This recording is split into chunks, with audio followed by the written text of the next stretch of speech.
Good morning, YouTube. Alright, that's what we got going on today.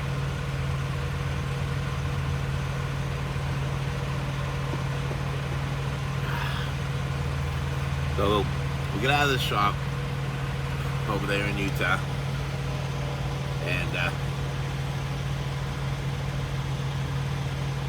they did a lot of recalls. And a couple of them they couldn't do because I guess the server went down at either Detroit or Freightliner. I'm not too sure. So there's like a major update that it needs. It's gonna go from 3G to 4G. He says it's not gonna hurt the truck right now, but keep on checking and see if you can get it done. So I'm gonna wait till we get home to get that done. Now what they did was the carrier bearing was shot. So we had a new one of those put in. They went and they checked to see why it had no power.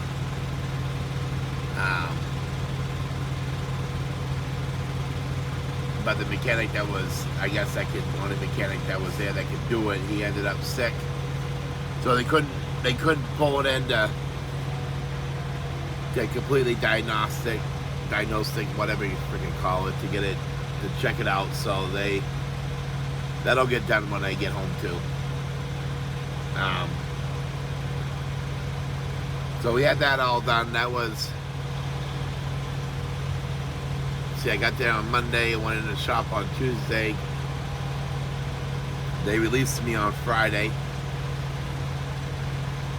I got the truck inspected on Saturday. The only thing that stinks about that was I had to deadhead all the way to Fort Bridger, Wyoming. Because Salt Lake, the one end, well, not Salt Lake, but Thule, Utah, the only guy who could do it was out on vacation. So I didn't want to wait a week. So we got that done, and then after we got that done, I was all set to go.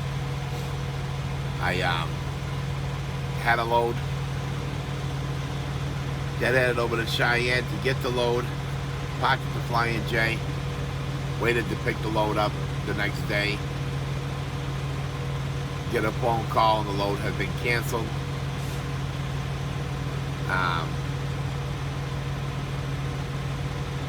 It was just going to to Lowe's stores.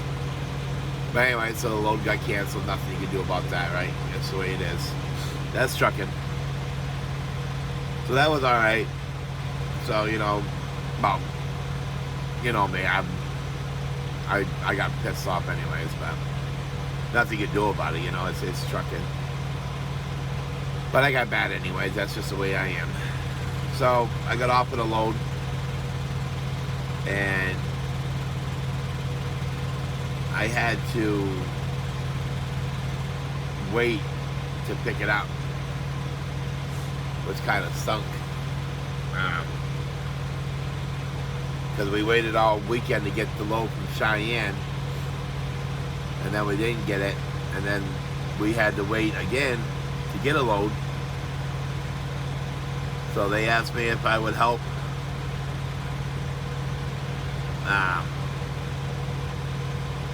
take a load from a guy was dropping it off. So I just met him at the Loves over in Sydney, right out here to Davenport. 1 o'clock appointment this morning. We got there at 11:30. Dropped it, grabbed the trailer, checked the trailer, and of course, it needs an inspection. I mean, every one of them that you pick up from FedEx or UPS all need an inspection. This thing's almost a year out. So there goes, me, I have to go and get it inspected, and That's why I don't like dropping hook. That's why I like to keep my own trailer. The other trailer was all inspected, clean. This trailer is freaking filthy. Oh my goodness. There was like 2 metal racks in there. So I got a hold of FedEx and I said, hey, there's 2 metal racks in here. You know, you guys forgot to take them out. And the guy's like, man, they're supposed to take those out. I said, well, it's all right. I said, you know, just tell me what door to pull into and, you know, to back up to, and I'll back up and we can get them out. I said, I'll pull them forward as far as I can. So I put them into the tail and got into the door not even 2 seconds, and boom, boom, they had them out, you know, real quick. Boom, it was nothing. So then we went over to the QT in Des Moines to see if there was any parking. Well, you know, QT is small anyway, so I said, all right, let's roll the dice and see if there's any parking up at the Flying J, 142 on 80, Altoona. So we got up here and there was one parking spot. We got into it. And after I've been doing a pre-trip and, you know, this and that, we got to bed about 2. Got woke up at 7 by somebody knocking on the door begging for money. And I just looked at him. I was like, dude, look at the price of fucking diesel. Do you think I'm going to give you any money? Oh, hell no. One thing, I don't like to get woke up. I mean, I've only slept for 5 hours, and this guy wakes me up begging for money. I'm sorry. There's plenty of places that are hiring. I'm sorry. I'm not gonna. I don't mess around. You don't wake me up. I'm sorry, but so right now I'm not really in a good mood, but we'll get over it, right? Yeah. So anyway, so we got that done. The price out of Utah, a lot of stuff they took off because it was on recall, and it needed to be, you know, you needed all these updates and everything like that, so that was cool. So by the time they took everything off,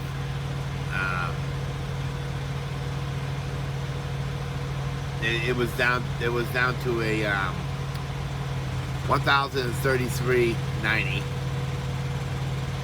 And then I had to get 2 front tires because they were down to 7/16. And for some reason, every place that I called, I could not get no Goodyears. Nobody had Goodyears. I don't know if Goodyear ain't making tires anymore or what. But so we ended up getting Michelin. That set us back. What was it? $1,655.40, I believe. So we got that done, and then we had to do something else, and I'm trying to remember what else it was, but with the hotel and the lot, you know, there's a lot of loss of revenue. I mean, I lost a good load. You know, I could have got a good load, but you know, some of the recalls, they had to be done, and which it kind of makes me wonder why they didn't do it when it was in Freightliner before, because it was in Freightliner a month before because of the vibration. I mean, you guys know I had a vibration ever since I owned this truck. For the life of me, we couldn't find it anywhere. Now, you know, you pay all this money at Freightliner, and heck, I even went to the TA, I went to the Loves, I went to the Pilot there, you know, when they had that tire care center there with Southern Tire, and you know, I'm like, I got a bad vibration. Can you guys look at it? I mean, I dropped money on having them check this truck out to see what was wrong with it. Like I said, the carrier bearing was gone, but I still, they did that, and then when I left, I still had a vibration. And So I'm like, this is not making no sense. So I happened to mention it to the people where I got my tires. And I said, I think it might be my tires. They're at 7/16. And I usually don't let them get down that low, but, when my wife went into the hospital, it kind of took the funds away, which I'm not complaining because she's my wife. And I don't care. I will drop every dime I have to make sure she's okay. So it kind of set us back a little bit. And of course, with the high price of fuel, that everyone's paying the same thing. It is right now. It is a struggle. She has to go in and get checked out more and more. But you know what? I don't care. I'll work until I die to make sure she's got enough money to go and get checked out. I'm not complaining about that. I'm just letting you know what's going on. So anyway, so when we got in there, the guy says, well, we got no Goodyears. He says, what would you like? I said, let's go with Michelin. It was my choice, my call. I went with Michelin. Nice looking tires. I kind of like the way they drive. I mean, it's 2 steers and they just drive smooth. I mean, I like the way they drive. I don't think I'll go back to Goodyear. I think I'll stick with Michelin.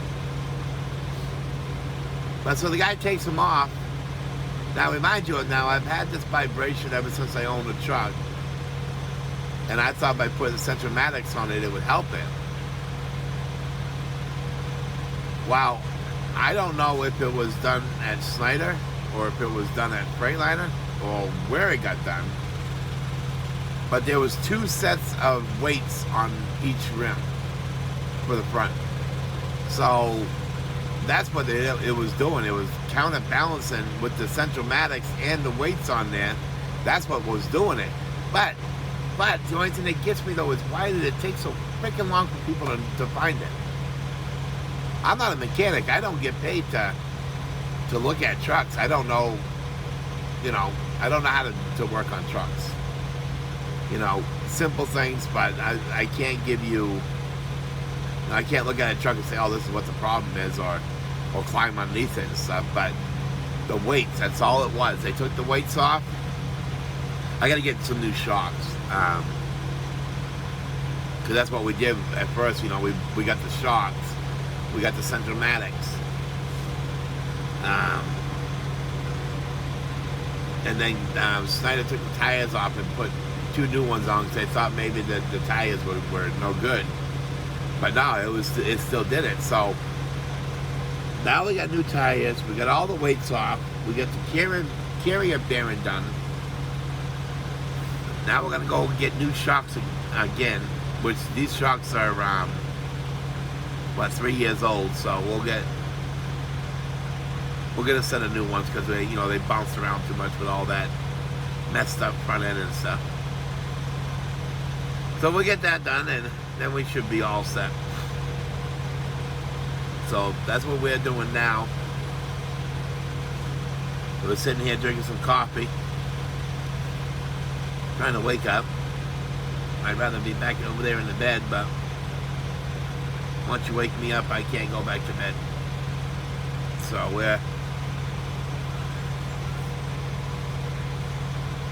we're just sitting here right now. We drove from Sidney, Nebraska.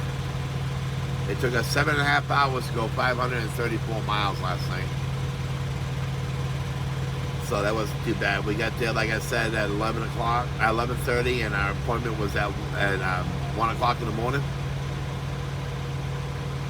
We got in there and boom, FedEx, had us drop the trailer, and I mean, I didn't even pull off underneath it. Yeah, Druggy says, I need that trailer.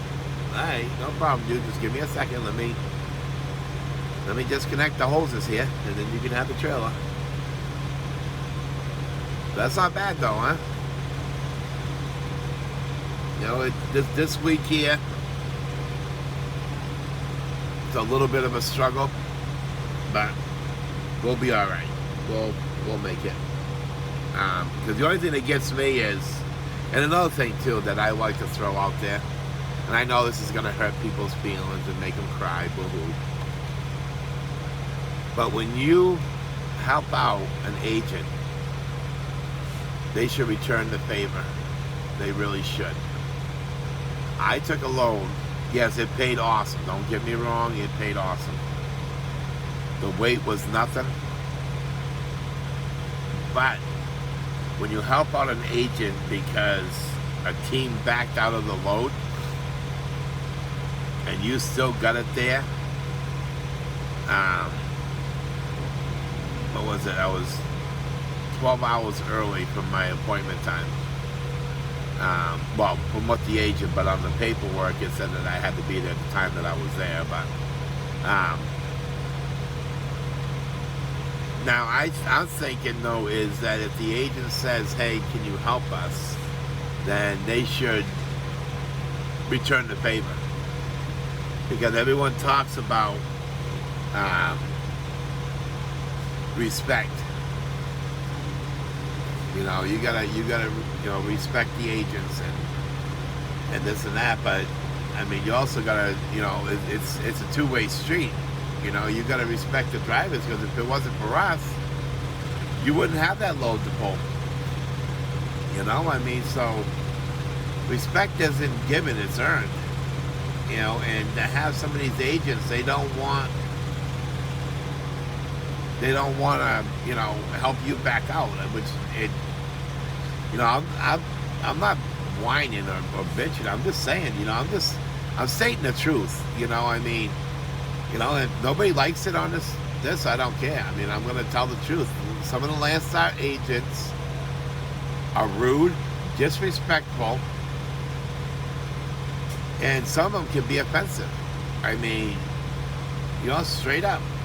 I know we're not supposed to say anything because, everyone tells me that, you should be quiet and just pull the loads and that's all you should do. But I'm sorry, but I've been in here long enough now to know, to be able to say what I want to say. And like I said, I'm not trying to be disrespectful towards Landstar. I just think that if somebody calls you up and asks you for help, then they should turn around and help you get out of a dead zone. I mean, that's the way I look at it. I mean, but like I said, I just was throwing this out there. I'm not trying to cause trouble or anything like that. But so that's what we're doing. As you can tell, we're here at the Flying J. Oh, it's been 18 minutes.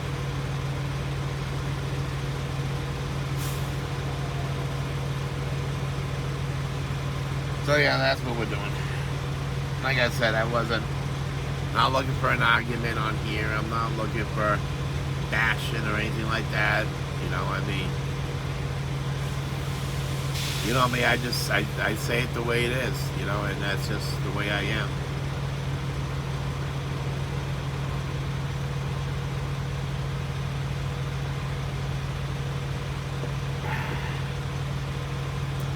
Anyway, so I think we're going to keep this short. 20 minutes should be alright. But, so anyways, so we will, looks like Maxie's got to go outside. She's got to go outside. You want to go pee-pee? Yeah, okay. Alright guys, I got to let you go. Maxie's got to go outside. So, you guys drive safe. And, watch out for those 4-wheelers. We'll talk to you later. Bye.